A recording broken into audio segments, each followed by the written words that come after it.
Om Swastiastu. Perkenalkan, nama saya Andri Kertiardani dengan NIM 1817051274 dari program studi akuntansi program S1 kelas 5G.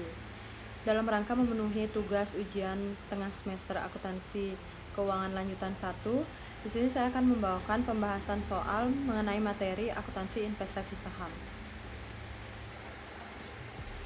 Adapun soal yang akan saya bahas yaitu sebagai berikut. PT Cahaya Matahari memperoleh 10.000 lembar dari 50.000 lembar saham yang beredar dari PT Sinar Bulan seharga 30.000 per lembar pada tanggal 1 Maret.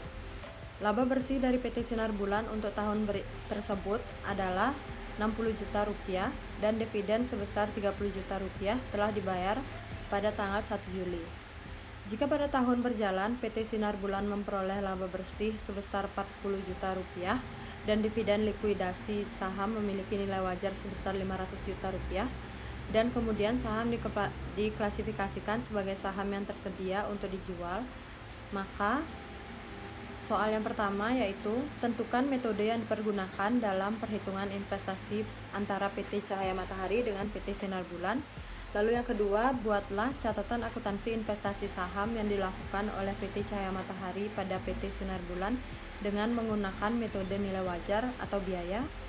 Yang ketiga yaitu hitunglah nilai investasi menurut metode nilai wajar atau biaya. Yang keempat yaitu jika setelah dividen likuidasi saham memiliki nilai wajar sebesar 500 juta rupiah diklasifikasikan sebagai saham yang tersedia untuk dijual, berapa nilai investasi PT Cahaya Matahari dalam PT Sinar Bulan pada periode 31 Desember. Baik, akan dilanjutkan ke pembahasan. Berdasarkan soal yang sudah saya sampaikan tadi, maka dapat disimpulkan bahwa PT Cahaya Matahari merupakan pihak yang melakukan kegiatan investasi atau sebagai investor, dan PT Sinar Bulan yaitu pihak yang menyediakan tempat untuk investor melakukan investasi atau investi. Baik, dilanjutkan ke pembahasan soal nomor 1 yaitu metode yang cocok untuk digunakan dalam perhitungan antara PT Cahaya Matahari dengan PT Sinar Bulan.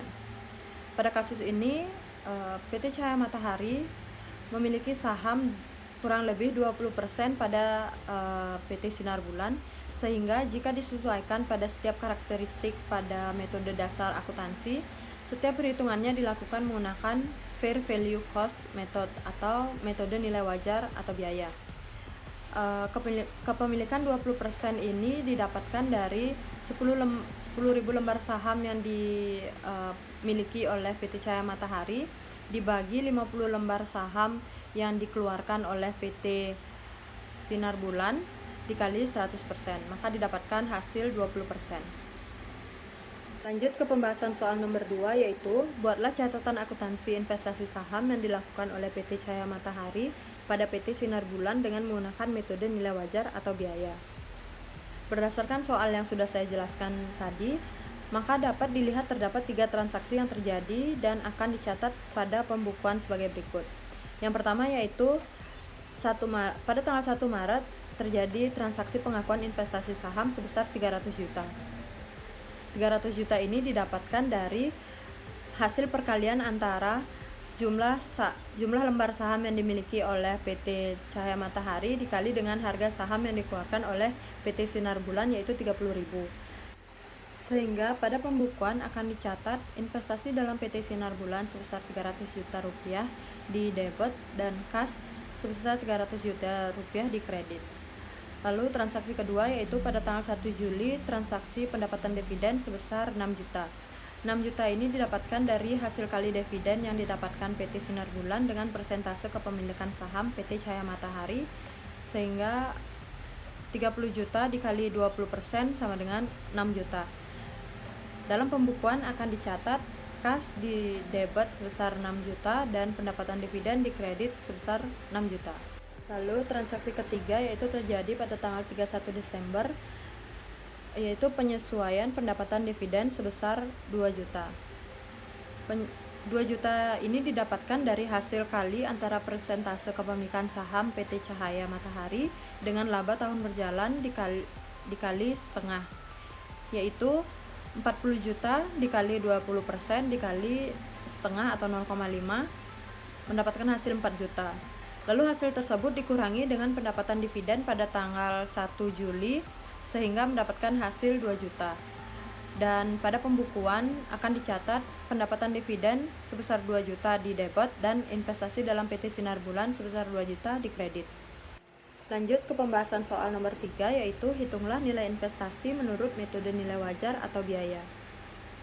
Langkah pertama yang perlu dilakukan yaitu menghitung dividen likuiditas. Dividen likuiditas terjadi dikarenakan dividen yang diterima pada saat saham diperoleh melebihi ekuitas dalam laba perusahaan investasi. Pada kasus ini, dividen likuiditasnya sebesar 2 juta. Didapatkan dari selisih antara pendapatan dividen PT Cahaya Matahari dengan ekuitas dalam laba PT Sinar Bulan. Adanya dividen likuiditas ini akan mengurangi pendapatan dividen PT Cahaya Matahari sebesar 2 juta rupiah, sehingga didapatkan perhitungan nilai investasi menurut metode nilai wajar atau biaya sebagai berikut. Nilai investasi awal dikurangi dengan dividen likuiditas, yaitu nilai investasi awalnya sebesar 300 juta rupiah dikurangi dividen likuiditasnya sebesar 2 juta sehingga mendapatkan hasil nilai investasi yaitu 298 juta. Lanjut yaitu pembahasan soal nomor 4.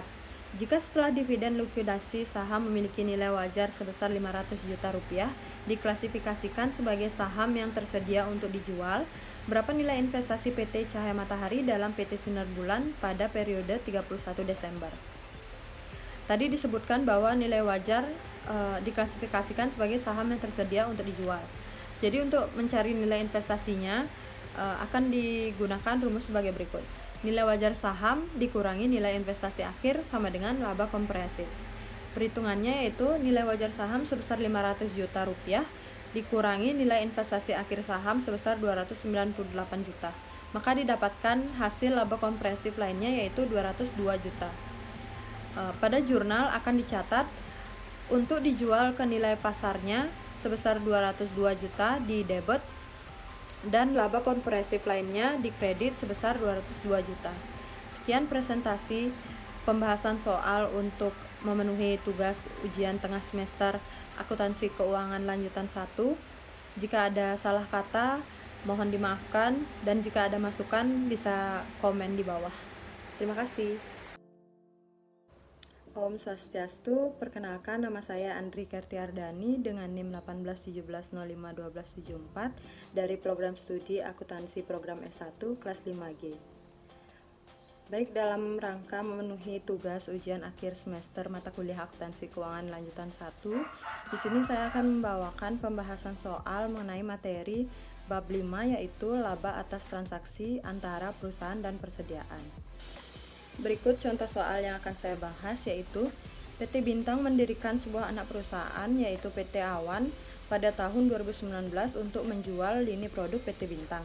Semua pembelian PT Awan berasal dari PT Bintang dengan harga 20% di atas harga perolehan PT Bintang. Selama tahun 2016, PT Bintang membeli barang dagang dari entitas lain sebanyak 40 juta rupiah dan menjual barang dagangan senilai 40 juta rupiah tersebut kepada PT Awan dengan harga 44 juta rupiah. Dan PT Awan menjual semua barang dagangannya pada para pelanggannya dengan harga 50 juta rupiah. Maka soal yang pertama yaitu buatlah ayat jurnal yang berhubungan dengan barang dagangan dengan buku terpisah antara PT Bintang dan PT Awan. Adapun soal yang kedua yaitu buatlah eliminasi kertas kerja PT Bintang. Baik, sebelum lanjut ke pembahasan soal, di sini saya akan memaparkan sedikit materi mengenai transaksi persediaan antar perusahaan. Pendapatan diakui ketika pendapatan tersebut direalisasikan. Dari sudut pandang entitas yang dikonsolidasikan, pendapatan yang diperoleh harus berasal dari penjualan kepada entitas luar. Pendapatan atas penjualan antara perusahaan tidak dapat diakui sampai barang tersebut dijual keluar dari entitas yang dikonsolidasikan. Adapun materi terkait soal sebelumnya yaitu eliminasi pembelian dan penjualan antar perusahaan. Penjualan dan pembelian antar perusahaan afiliasi dieliminasi dalam proses konsolidasi untuk melaporkan penjualan dan pembelian kepada entitas luar. Dilanjutkan ke pembahasan soal nomor 1, yaitu buatlah air jurnal yang berhubungan dengan barang dagangan dengan buku terpisah antara PT Bintang dan PT Awan. Berdasarkan soal yang sudah saya sampaikan tadi, maka dapat dilihat bahwa terjadi 3 jenis transaksi yang harus dicatat ke dalam ayat jurnal pada pembukuan PT Bintang yang berhubungan dengan barang dagangan. Transaksi yang pertama yaitu pembelian kredit yang dilakukan PT Bintang selama tahun 2016 di perusahaan lain sebesar 40 juta.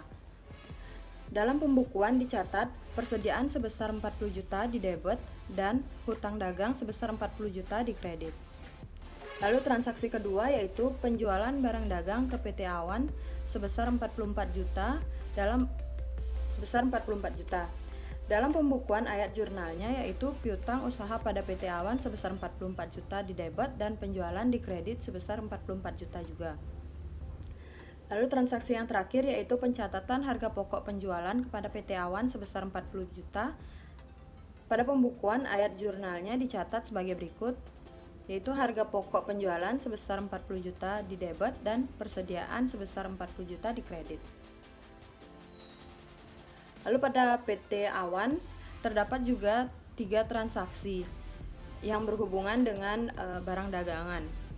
Yaitu transaksi yang pertama terjadi ketika adanya pembelian barang antara perusahaan dari PT Bintang, yaitu sebesar 44 juta. Maka dalam pembukuan dicatat persediaan di debit sebesar 44 juta dan hutang dagang di kredit sebesar 44 juta. Lalu transaksi yang kedua yaitu ketika PT Awan menjual semua barang dagangannya pada para pelanggan senilai 50 juta rupiah. Pada pembukuan ayat jurnalnya ditulis untuk mencatat penjualan kepada entitas lain atau pada para pelanggan, maka piutang usaha sebesar 50 juta di debit dan penjualan di kredit sebesar 50 juta. Lalu transaksi yang ketiga atau transaksi yang terakhir yaitu pencatatan harga pokok penjualan kepada entitas lain atau kepada para pelanggan sebesar 44 juta. Dalam pembukuan dicatat, untuk mencatat harga pokok penjualan kepada entitas lain yaitu harga pokok penjualan di debit sebesar 44 juta dan persediaan di kredit sebesar 44 juta. Lanjut ke pembahasan soal nomor 2 yaitu buatlah eliminasi kertas kerja PT Bintang. Dikarenakan PT Awan dan PT Bintang dianggap sebagai entitas tunggal, untuk tujuan pelaporan penjualan dan harga pokok penjualan gabungan disajikan terlalu besar yaitu sejumlah 40 juta rupiah. Kelebihan tersebut dieliminasi dalam kertas kerja konsolidasi. Eliminasi kertas kerja PT Bintang yaitu sebagai berikut, dapat dilihat pada tabel. Pada tabel dijelaskan bahwa terjadi penyesuaian terhadap penjualan PT Awan dan PT Bintang sebesar 44 juta rupiah. Sehingga didapatkan hasil konsolidasinya yaitu 50 juta rupiah. Lalu untuk harga pokok produksi terjadi eliminasi sebesar 44 juta rupiah sehingga didapatkan hasil konsolidasinya yaitu 40 juta rupiah. Untuk laba kotor pada PT Bintang didapatkan dari hasil selisih antara penjualan senilai 44 juta dengan harga pokok harga pokok produksi senilai 40 juta sehingga didapatkan laba kotor PT Bintang sebesar 4 juta. Begitu juga dengan PT Awan yang memiliki laba kotor sebesar 6 juta. Eliminasi kertas kerja ini tidak mempengaruhi laba bersih konsolidasi dikarenakan jumlah eliminasi penjualan dan harga pokok penjualan adalah sama dan gabungan laba bruto sama dengan laba konsolidasi. Selain eliminasi pos laba untuk perusahaan, eliminasi piutang dan hutang antar perusahaan harus dilakukan proses konsolidasi. Sekian pembahasan materi terkait laba atas transaksi antar perusahaan persediaan dalam rangka memenuhi tugas ujian akhir semester mata kuliah akuntansi keuangan lanjutan 1. Jika ada salah kata dalam penyampaian materi mohon dimaafkan dan jika ada masukan bisa komen di bawah. Terima kasih. Om Santi Santi Santi Om.